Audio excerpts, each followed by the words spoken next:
Hello, this is Chris with Protect Your Children Incorporated. Very dangerous. Father warns of Instagram sextortion scam targeting teen boys after son's suicide. He calls it plain evil.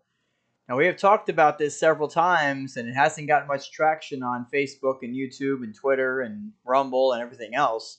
But this is a very serious, dangerous trend going on with teenagers today. Excuse me.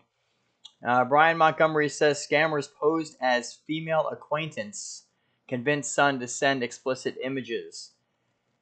Now look, this child was young, teenager, and there's plenty of predators out there that will pose as other teenagers. They'll take videos, pictures, everything off of someone's profile, basically, everything that they have, and they'll put it on their own and pretend to be someone's age in order to make somebody, a boy or a girl, think that they like them, develop an online relationship with them, with the goal of eventually having them send explicit photos or pictures.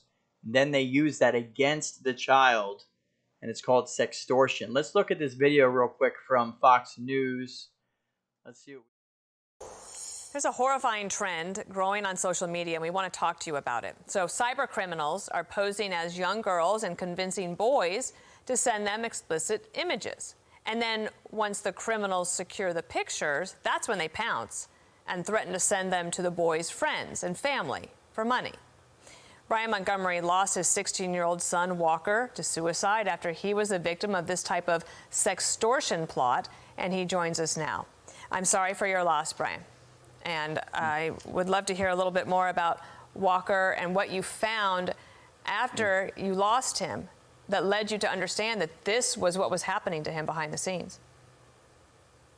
Yeah, thanks, Dan. I appreciate you having us. Yeah, I mean, I think the message here is Walker is just like any other kid. You know, he loved football, loved the outdoors, loved his family. You know, and the tendency, I think, is that people automatically think that a kid, obviously like we did, like we didn't know about what happened when we found him, and we were lost and didn't understand. And so once we figured out that Walker was just a normal kid, just like every other kid, I mean, and the FBI is pretty good at figuring out what's on a person's phone, and the phone is probably the best reference of who they really are. There was nothing in Walker's history there that showed that he had any issues other than any other 16-year-old boy would. And so what was when you then look into the phone after he passed, what was the scam, if you could explain that to people? Yeah, the scam was they send a message. In this case, they used Instagram. They send a message and say, hey, you know, I know somebody you know, pretending to be a young girl.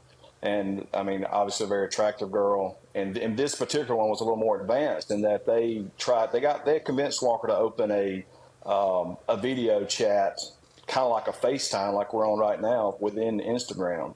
Well, that proceeds to follow nudity between Walker and this person he thinks is just a regular girl that he thinks he has some connection to.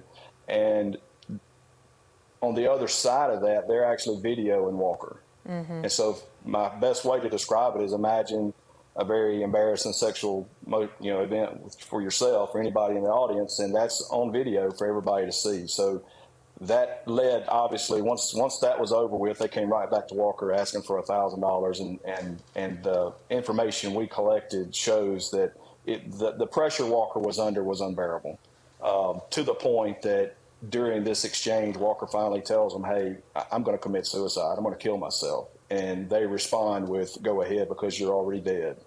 And as a parent, obviously you hear that, and it's heartbreaking. But I want people to understand the evil that this is, the evil that is out there in the world that is after our kids. It's so important to tell them. And we're showing these beautiful pictures of your son Walker, and you obviously had a very strong bond with him, and he was the oldest of your other children. And this must be extremely difficult for the family. Is there anything that the FBI can do, or law enforcement, or are there laws that you would like to see changed in order to track it down on that side of the equation?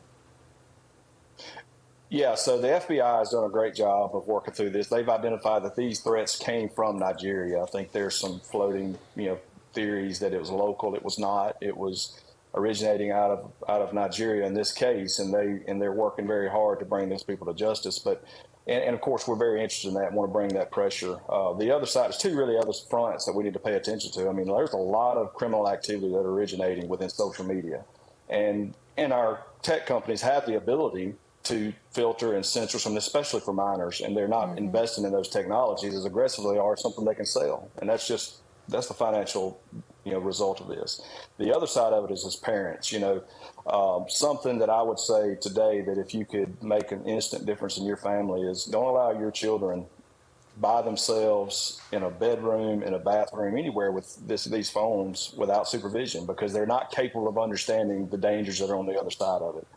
And, as a parent, that's something that I'm going to have to live with as a regret, because Walker obviously had access to his telephone in his room by himself. And that's a reality. And I'm telling that just because I want other parents to heed that warning, because it's something you can do today to guard yourself against this. And we have no question about, where Walker's at. We're Christians, Walker's in heaven with Christ waiting on us. So 100% confident in that, no question. And, I was fortunate enough to be able to speak at Walker's funeral, and that's posted on my Facebook page. I'd love for people to go see that. That's a message of hope in Christ, and that's where our hope is.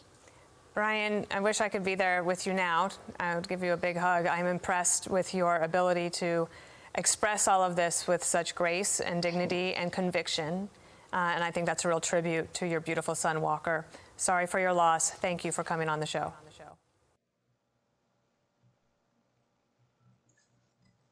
This is happening a lot more. And if you have a young child or a teenager that is on social media, they are alone with their phones, or alone with the computer, and they start exhibiting behavior changes, could be school issues, could be issues around the house. You could notice that they're under pressure, something's wrong, something's bothering them, you can't quite put your finger on what it is. The first thing that needs to be done is to check their phones, because like the dad said, their lives are on their phones. And this is just sad. This was a beautiful young child, still had a whole life ahead of him. And some people say, well, he made a bad choice and he sent pictures he shouldn't have. It's not even the point.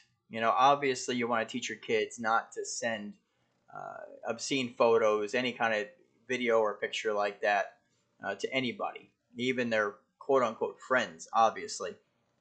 But kids do fall into traps. They do fall into temptation. They do have hormones.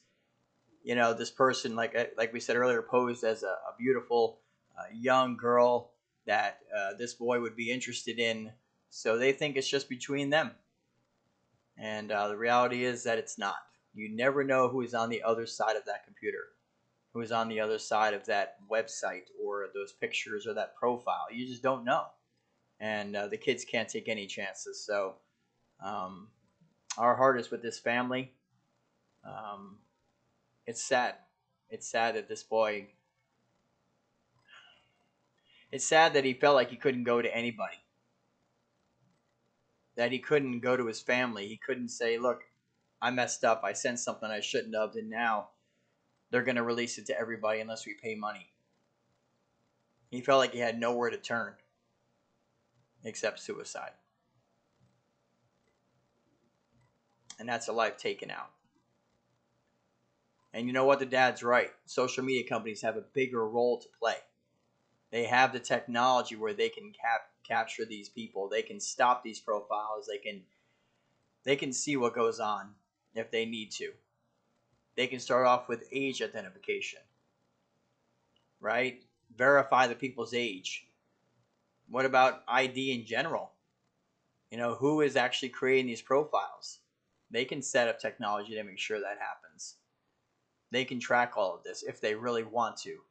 But the social media companies, they're not doing it. So parents, it's up to you.